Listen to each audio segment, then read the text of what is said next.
Voilà. Alors, on va démarrer. On va démarrer le thème du Shabbat sur plusieurs séquences. Et on va partir des psukim, arriver au halachot et essayer. En fait, les halachot, la plupart des halachot, on les connaît. Je crois que les Chazal nous disent que quelqu'un qui n'étudie pas les halachot Shabbat, il plante. À un moment donné, il plante sur des choses qui sont connues, mais qu'on vit finalement comme des habitudes, alors qu'il y a une attention à avoir. Et cette attention, on la perd quand elle n'est pas, cette shmira du Shabbat, elle n'est pas associée à l'étude. Donc, ouais, on va démarrer avec les psukim. Donc, c'est la paracha de la semaine dernière. Alors, le texte du Shabbat commence par Vayechoulou. C'est dans le découpage des prakim qui n'est pas de chez nous. Hein. C'est Vayechoulou, Pasuk Aleph du Perek Bet. Mais si vous regardez dans la Torah, après Yom Hashi, il y a un P. C'est-à-dire un grand blanc dans cette Torah, on passe à la ligne. Donc, c'est un découpage pertinent. Juste avant le texte du Shabbat, voilà, pardon. Jusqu'avant le texte du Shabbat, vous avez Vayar Elohim et kol asher asa veine tov meod.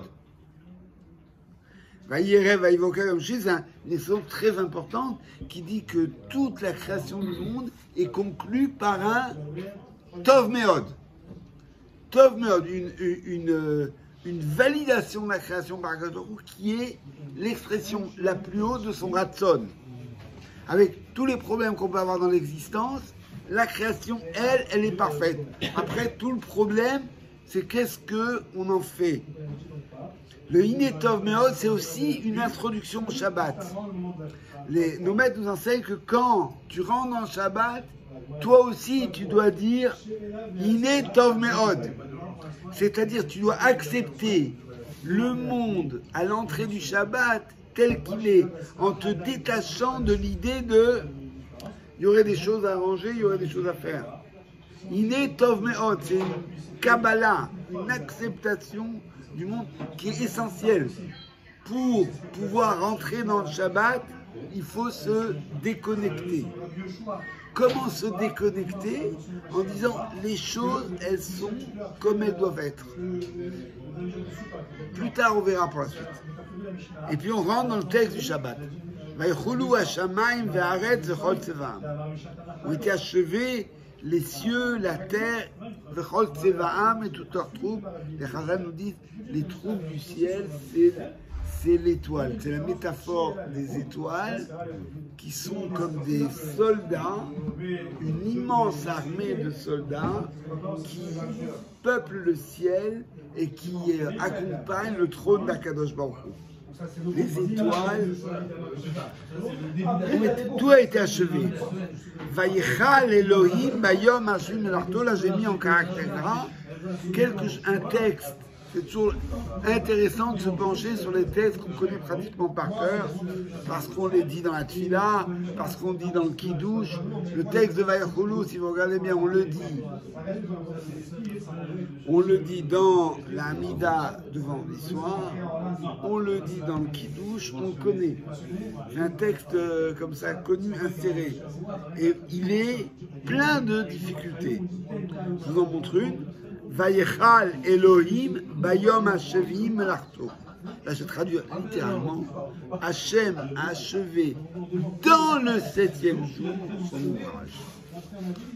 On nous a toujours appris qu'Akadosh Baruch Hu, il a arrêté le 7e jour et qu'il a fini son travail à la fin du 6e. Vayechal Elohim Bayom Hashvi. Vous vous rendez compte que on dit facilement quelque chose qui est un scandale. Akadosh Baruch Hu, d'après ce texte, il a fini son travail durant Shabbat. Entre nous, vous avez déjà remarqué cette chose-là? Incroyable. Alors évidemment, les Chachamim qui, eux, lisent avec une hyper attention toutes les irrégularités du texte, le relèvent. Je vous cite Rashi, c'est l'encadré numéro 2. Vayechal Elohim Bayom Hashvi, Rabbi Shimon Omer. On va avoir deux réponses. une de Rabbi Shimon Bar Yochai et une autre de Rashi.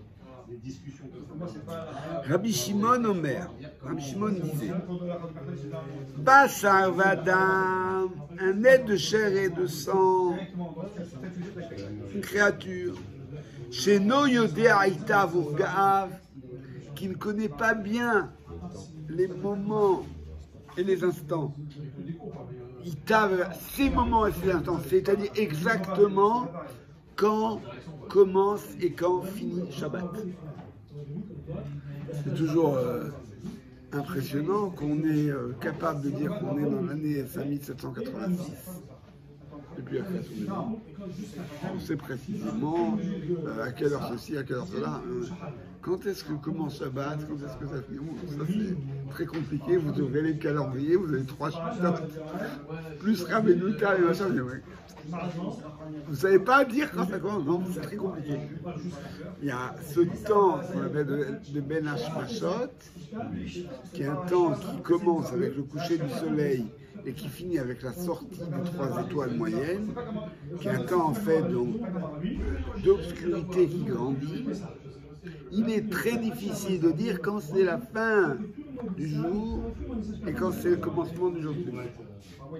Et donc nous, pour nous couvrir, comme dit Rashi, comme dit Rabbi Shimon Bar Yochai, Bachar Vadam, nous les êtres humains, qui ne pouvons pas être certains de quand finit le vendredi et quand commence le Shabbat, ça risque là aussi, on est obligé d'ajouter du Chol au Kodesh. Alors, entre parenthèses, on ajoute du Chol au Kodesh par sécurité pour vous couvrir. Du Kodesh au Chol. On rajoute du Chol au Kodesh. C'est-à-dire, on est Mekadesh du Chol. C'est-à-dire qu'on va prendre du Yom HaShishi par sécurité et on va dire que c'est déjà Shabbat. Donc on rajoute du Kodesh au Chol, pas du Chol au Kodesh. Non, on rajoute. Ah, du Chol au Kodesh. Oui. On rajoute au Shabbat. On grandit Shabbat. Oui, oui. On agrandit Shabbat par sécurité. Alors il y a plus que ça. Il y a, d'après certains Rishonim, une mitzvah minatora, en dehors de la question du doute, de rajouter un temps au Shabbat, d'agrandir encore le Shabbat. Et d'après certains, c'est une mitzvah minatora. Et c'est pour ça que dans les synagogues, il y a des endroits où on dit Areni Mekem Mitzvat, le Osif Michol HaKodesh. Ani Mosifka Michol HaKodesh. C'est une mitzvah. Mais Rachid dit là, de façon plus simple, il dit un être humain ne peut pas se permettre de dire je vais rester dans le Chol, je vais faire des Menachot jusqu'à la limite, puisque tu ne connais pas la limite, tu es obligé de prendre une sécurité. Et donc, il fait entrer le Shabbat avant que ce soit objectivement Shabbat, du point de vue absolu. C'est-à-dire aussi Michol HaKodesh. Akadosh Baruch Hu. En revanche, Akadosh Baruch Hu, chez Yodea Itav Urgaav, qui connaît précisément l'entrée, le moment du Shabbat, le moment où le jour finit et la nuit commence. Ce moment charnière, Akadosh Baruch Hu, il le connaît, Kechuta Sahara, avec la précision de l'épaisseur d'un cheveu. Il connaît exactement. Et donc lui, il fait du Yom HaShishi jusqu'au bout. Et donc, un être humain qui observerait Akadosh Baruch Hu, comme Adam Action qui est déjà créé, verrait Akadosh Baruch Hu qui continue son ouvrage, alors que pour lui c'est déjà Shabbat. Scandale! C'est Shabbat! Oui, c'est Shabbat pour toi, mais pas pour lui. Alors, ce qui est étonnant, c'est que si c'est comme ça, il fallait écrire, du point de vue absolu, on est encore dans le 6e jour. Vaïchal Elohim Bayom HaShishi. Oui, mais la Torah écrit du point de vue de c'est pour ça qu'on parle du lever du soleil, du coucher du soleil. Le texte de la Torah est écrit du point de vue de l'homme. Alors, il y a ici plusieurs enseignements dans Shimon Bar Yochai. Finalement, pourquoi tout ce détour de langage, cette régularité pour nous apprendre que c'est pas Shabbat pour Hachem, mais c'est Shabbat pour nous. Il y a d'abord la conscience que l'être humain doit avoir, quand il se mesure au Shabbat, il se mesure à quelque chose qui est de l'ordre de l'absolu.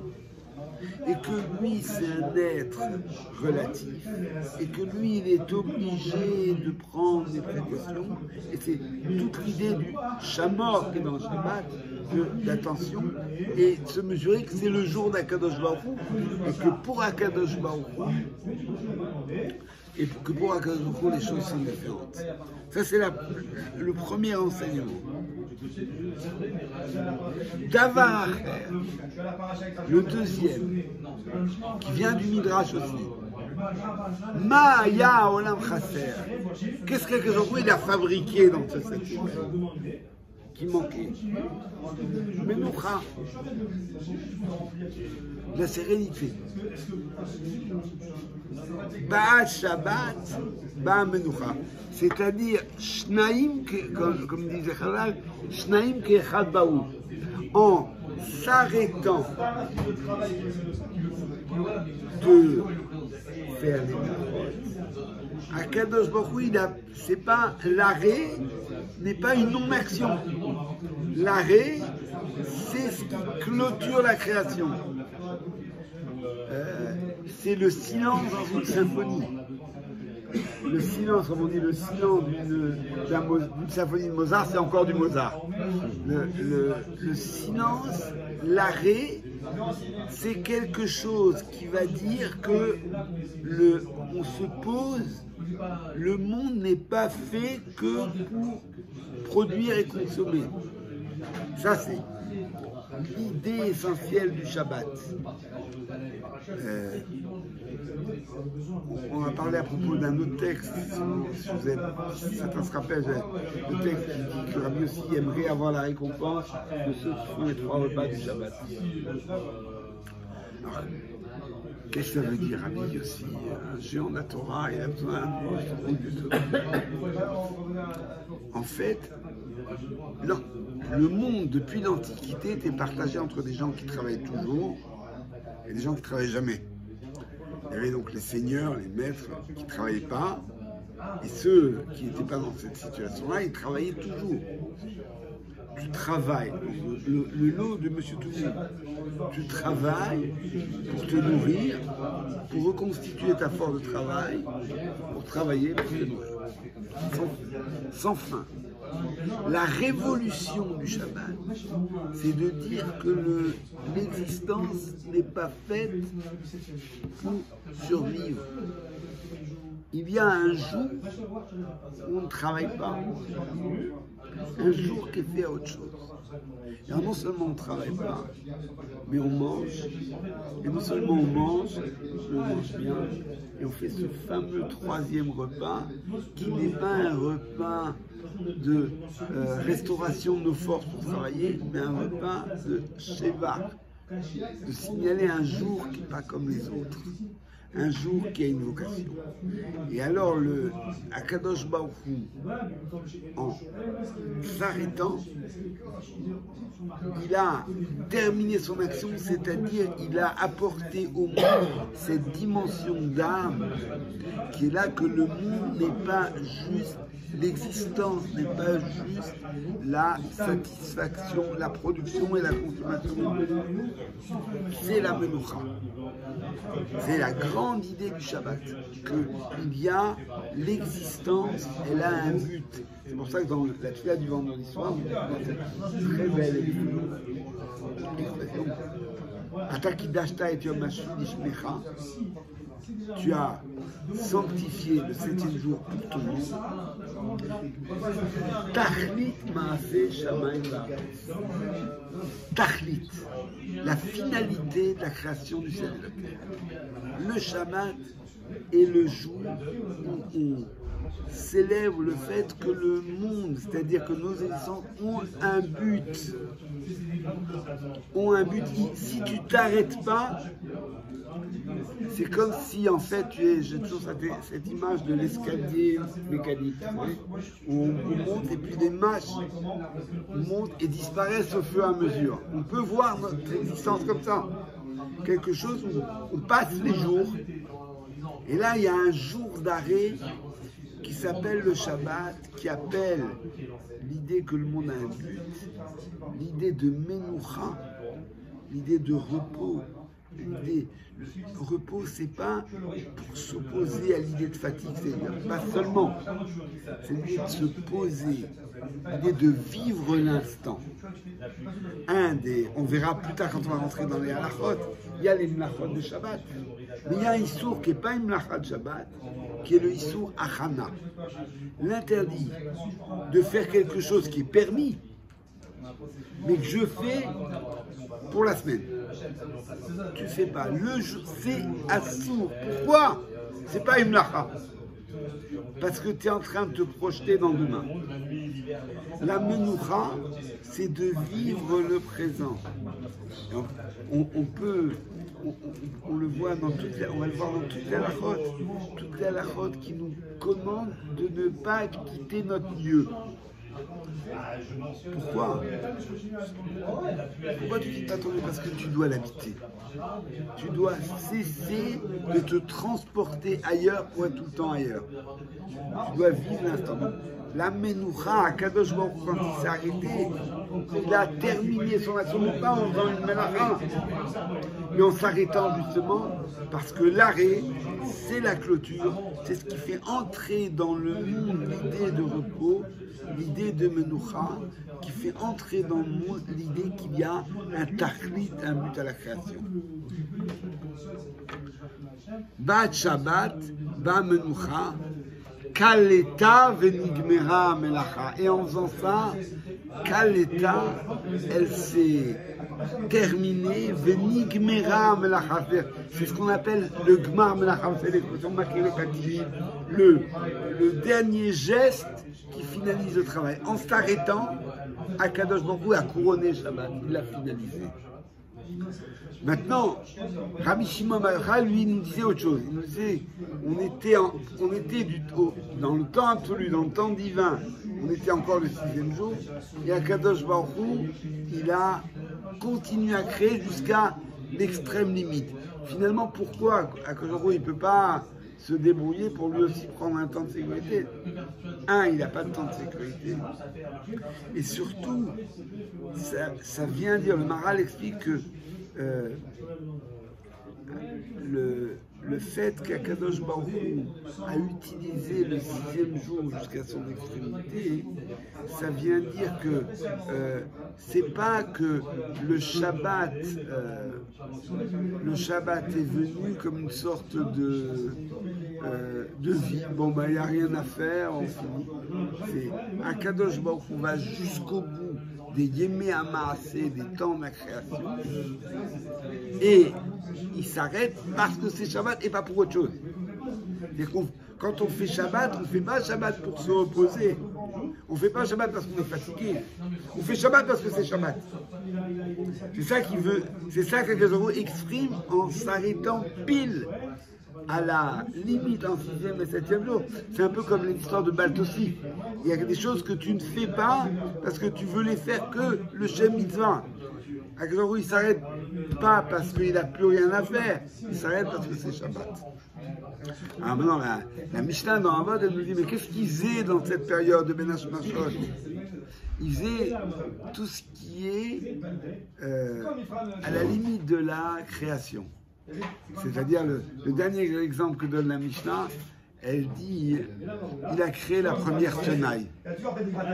Pourquoi? Parce que pour faire une tenaille, pour manipuler le métal fondant, il faut une tenaille. Alors comment on fait la première tenaille? La première tenaille, c'est qu'il a fait à Shabbat Nashosot. Un certain nombre de choses comme ça qui sont plus de l'ordre de la création, le ciel, la terre, l'eau, le soleil, la lune et les étoiles, qui sont déjà des choses qui ont à voir avec l'existence humaine et qui sont à la limite de la création, qu'on rentre dans cette période qui est Ben Hashmashot, qui est déjà Shabbat pour l'homme, mais pas encore Shabbat pour Akadosh Baruch Hu. On n'a pas dit qu'à ce moment-là, il a fait les miracles. Aussi, alors oui, il y a un certain nombre de choses. Il y a le Piabéer, le Piabéer, le puits de Myriam, l'ânesse de Bilam, le bélier de la Kedat Yisraël. Ouais, alors ça, c'est pas dans le Quel texte. sens ça Alors, là, ça touche à autre chose. Ça touche à une préoccupation qu'avaient les grands penseurs juifs du Moyen-Âge, comme Rambam et El Kuzari et les autres. Il y a un problème, c'est très curieux, avec la notion de miracle.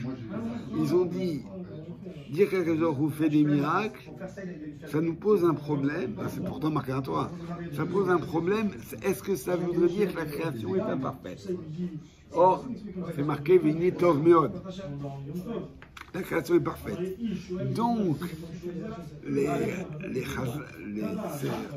ces penseurs-là s'appuient sur des midrashim qui disent qu'Akadosh Baruch Hu a logé dans la création du monde les éléments qui vont donner les miracles qui vont se dévoiler dans l'histoire, mais qui sont déjà présents dans la création, parce que la création de Akadosh Baruch Hu, elle est parfaite.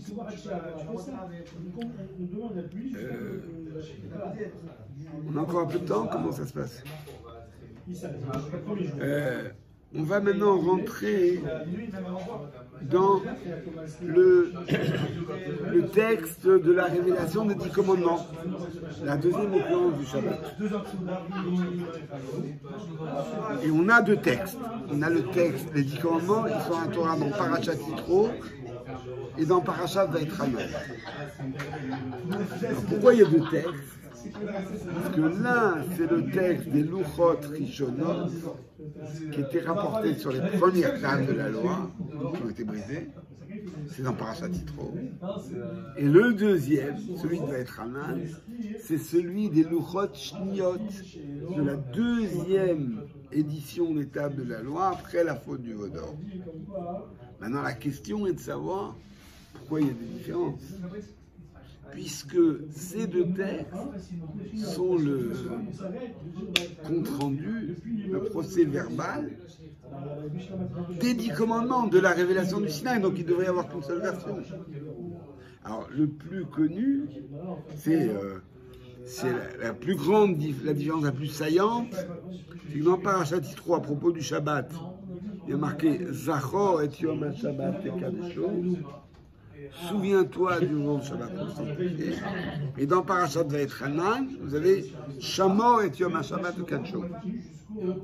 Ce qui donne ce midrash que tout le monde connaît parce qu'il est repris dans la Chanodi. Shamor Vezachor Bedibur Echad. Comme dit le midrash, ce que Machen a Peyochola le Hakid, la bouche ne peut pas dire deux mots en même temps. Et l'oreille ne peut pas entendre en même temps deux sons. Akadosh Baruch Hu, il a fait ça, il a dit et Zachor et Shamor, c'est-à-dire que les deux versions sont justes, les deux versions sont comme le pile et le face de la même pièce. Et pourquoi c'est important? Parce que ça nous enseigne que pour respecter le Shabbat, on a besoin de la dimension de Zachor et on a besoin de la dimension Shamor. Alors, comment se traduit la dimension de Zachor? C'est tout le côté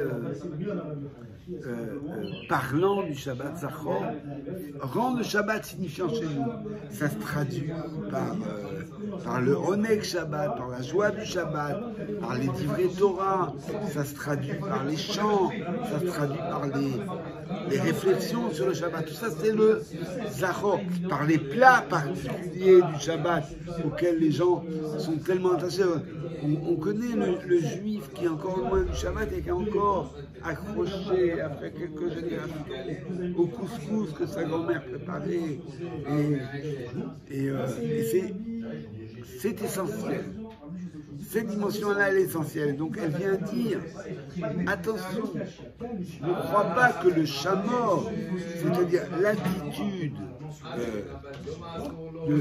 d'attention, de respect aux interdits du Shabbat, elle est nécessaire, évidemment, mais elle n'est pas suffisante. Si dans ton Shabbat, tu n'as que une attention à ce qui est interdit, le Shabbat ne se transmettra pas. Il faut du Zachor. Moi, j'avais fait une formation et alors les Gananotes, au niveau du Gan, elles m'avaient demandé de parler aux enfants du Shabbat. Alors, des enfants de 5 ans, déjà très éveillés, 5 ans. Alors ils sont assis, c'est un milieu très orthodoxe, hein. Ils sont assis autour de moi, et alors on joue. Alors, j'avais préparé un certain nombre d'activités, alors on joue, je dis Shabbat et chaque enfant doit dire quelque chose. Alors je dis Shabbat, il y a un enfant qui dit Dafina, il y a un enfant qui dit Choulant, gefilte fish, couscous, smirot, toutes sortes de choses, la sieste, des choses comme ça. Les grands-parents, parce que c'est des moments où un moment familial, la table, le bouquet de Shabbat. Et puis il y en a un, chaque fois que je passe devant lui, il dit Assour. Shabbat, Assour. Et lui, ce qu'il avait marqué, c'est que le Shabbat, on interdisait de faire ce qu'il avait envie de faire. Et donc, c'était engrammé chez lui profondément. C'est très sympa chez les enfants parce qu'ils sont transparents. Sans filtre. Ils sont sans filtre et donc tu peux arriver à quelque chose. Alors, j'en ai parlé un petit peu aux parents, mais c'est juste une attention à avoir. Ne crois pas que la shmira du Shabbat, elle est suffisante. Et si elle n'est pas accompagnée de sens, de zachor, de signification, de joie, elle ne se transmet pas. On raconte au nom du Rav Shach qu'il avait un voisin à lui qui était un balabaït modeste et tous ses enfants étaient des Bnei Torah, étaient des Talmidei Chachamim et tout. Et lui, le Rav Shach comparait que lui, il n'a pas eu exactement la même... Quel est ta ségoula? Quel est ta ségoula? Quel est ton secret? Je me suis dit, j'ai pas de secret. Il dit, raconte-moi un peu comment c'est le Shabbat. Moi, les enfants, ils ont préparé les c'est ça. Nous, on finissait le repas rapidement, puis tout le monde allait étudier, quoi. Il y a quelque chose, alors je n'ai pas exactement les termes, mais c'est pas vraiment pour fixer l'histoire et les personnes, mais c'est pour nous rendre attentifs. La dimension de joie, la dimension de sens, la dimension qu'il se passe quelque chose. J'ai un autre exemple.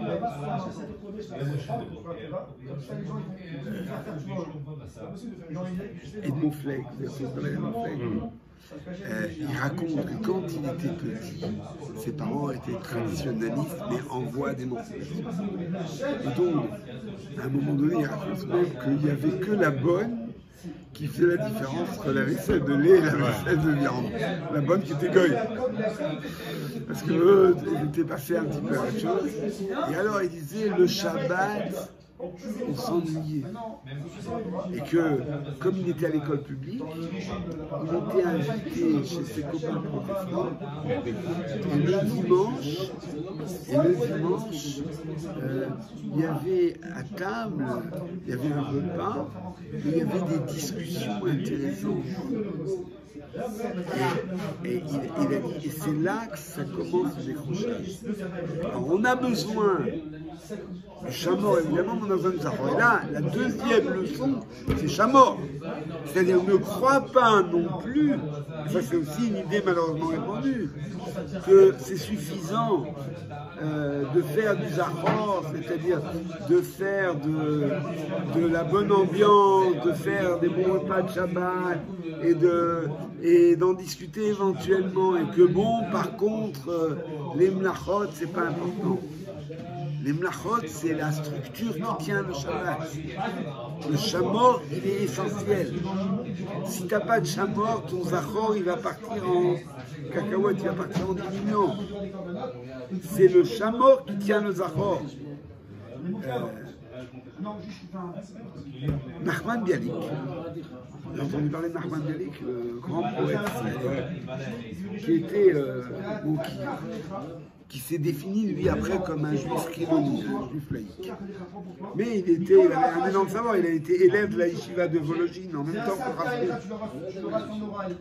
Alors c'est savant, vous penchez un peu sur ses poèmes, ils sont bourrés d'allusions, c'est un vrai savant. Il a écrit un livre qui s'appelle Les Agadotes, un recueil des Agadotes. Et alors, comme il avait un immense savoir, il a récolté des Agadotes et il les a organisés de façon thématique, qui n'existait pas à l'époque. C'est son côté savant, universitaire.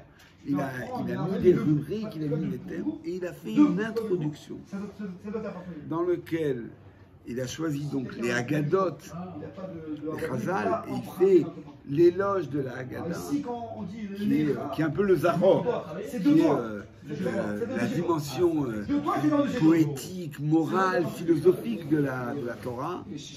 Et il dit, mais le Zachor, la Haggadah ne tient pas s'il n'y a pas de halakha. Alors, comment lui il vivait ça, c'était compliqué pour lui, mais il disait, s'il n'y a que du Zachor, c'est-à-dire s'il n'y a que des belles histoires, ça frappe l'esprit à un moment, mais ça ne s'inscrit pas. Ce qui fait que ça s'inscrit, il faut pour construire la transmission, il faut un squelette, il faut une structure, il faut de la halakha.